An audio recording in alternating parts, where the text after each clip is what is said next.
In 2011, a British executive who had just been appointed CEO of one of Japan's most prestigious companies made a discovery that should have been impossible.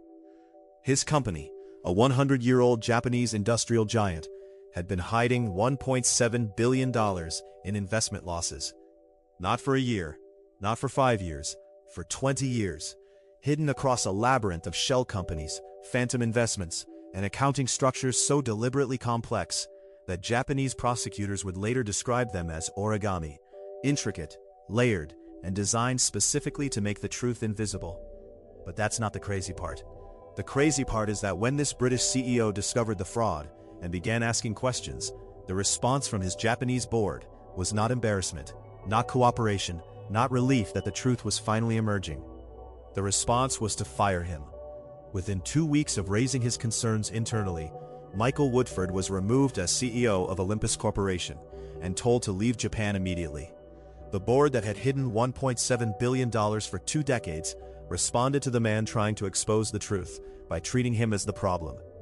The crazy part is that this fraud could not have existed without the active participation of auditors, bankers, regulators, and an entire ecosystem of Japanese financial professionals who either knew or should have known what was happening. Japan's financial system, its culture of corporate deference, its regulatory framework, its accounting profession, all of them failed simultaneously and continuously for 20 years. And the craziest part of all, when the fraud was finally exposed, when the numbers were confirmed, when the executives responsible had been arrested and convicted, the Tokyo Stock Exchange decided not to delist Olympus, a company that had falsified its financial statements for 20 years, that had deceived its shareholders for 2 decades, that had committed one of the largest accounting frauds in Japanese history, was allowed to continue trading its shares as if the fraud had been a minor administrative irregularity. His name is Michael Woodford, and the company is Olympus. And by the end of this video, you will understand exactly how one of Japan's most respected corporations hid $1.7 billion for 20 years, how a single outsider brought the entire structure down by simply asking questions nobody had dared to ask before, and why the system that allowed this to happen has never been fundamentally reformed. This is the story of Tobashi, the Japanese art of making losses disappear. To understand the Olympus scandal, you need to understand 2 things. You need to understand what Olympus was, and you need to understand what Tobashi is. Olympus Corporation was founded in 1919 in Tokyo. Over a century, it had grown into one of Japan's most recognized global brands, manufacturing cameras, microscopes, and most importantly, medical endoscopes. Olympus endoscopes, the flexible cameras used by doctors to examine the interior of the human body, controlled approximately 70% of the global market. When a doctor anywhere in the world performed an endoscopy, there was a 70% chance they were using an Olympus device.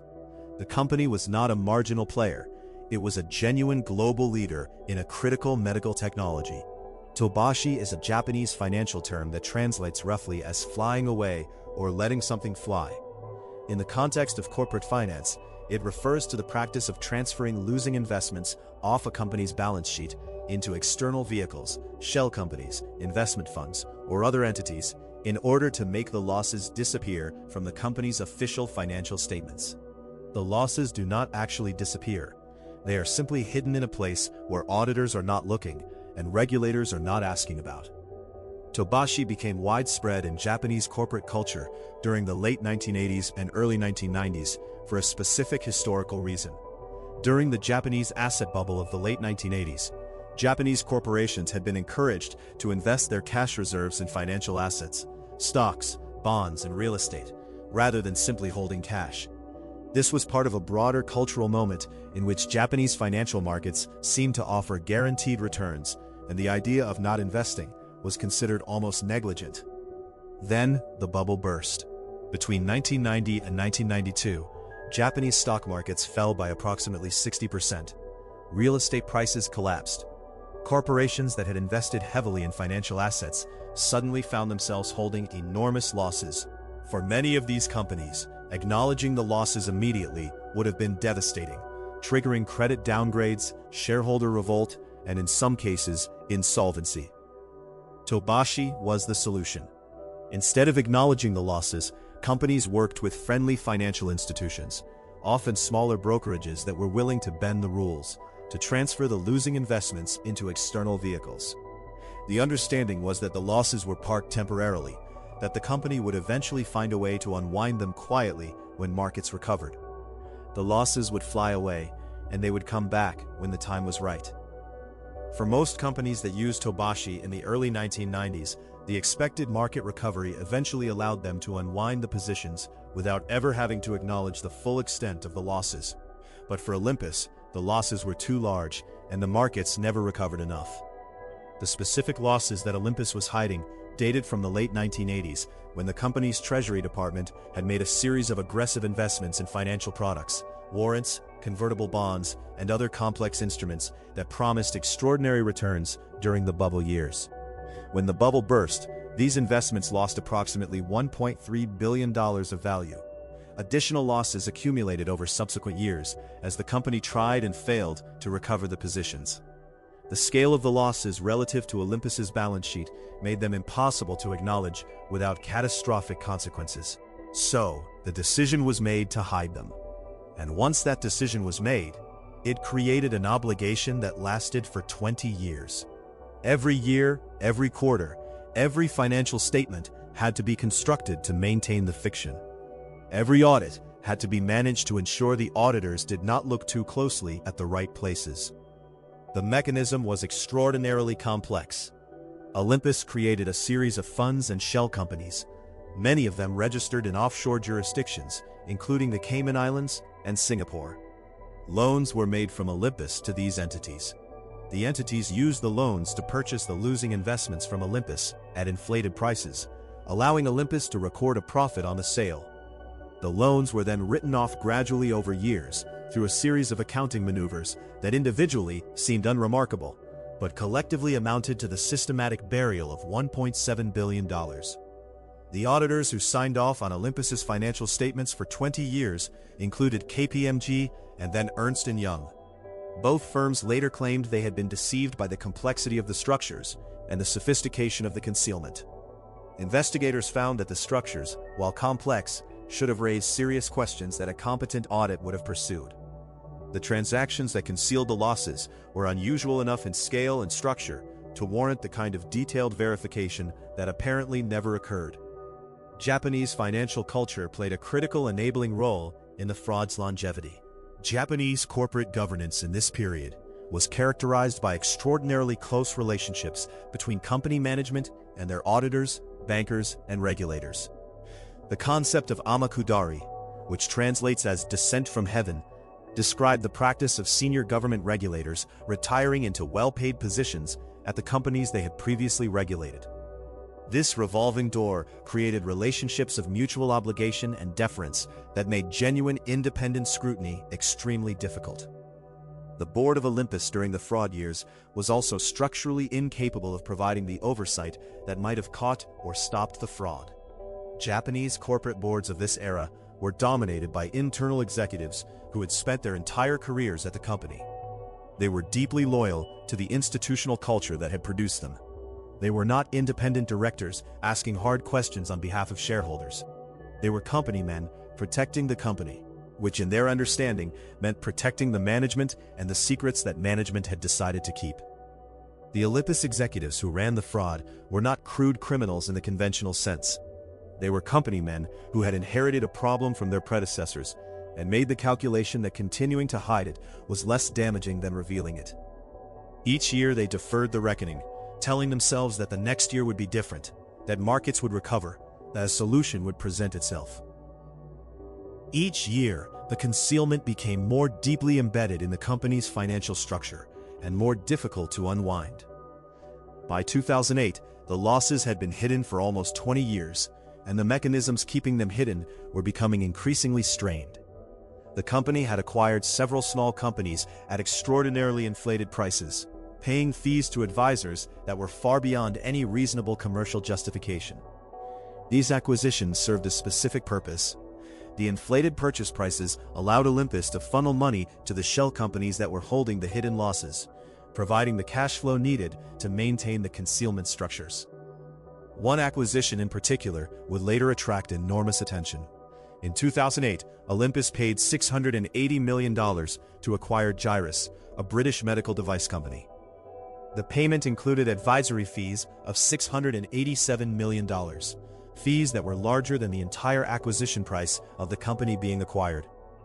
This ratio was so far outside any normal commercial range that it was essentially an admission in the financial statements that something was deeply wrong. This is what Michael Woodford noticed. Woodford had joined Olympus in 1981 as a young British salesman and had spent 30 years rising through the company's international operations.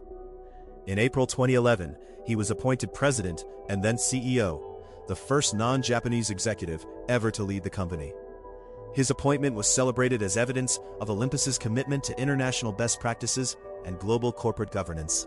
He began reading the financial statements with the fresh eyes of someone who had not been inside the Japanese headquarters culture that had normalized the concealment. The Gyrus fees stood out immediately. He commissioned an independent investigation. The investigation confirmed his concerns. The fees were unjustifiable on any commercial basis.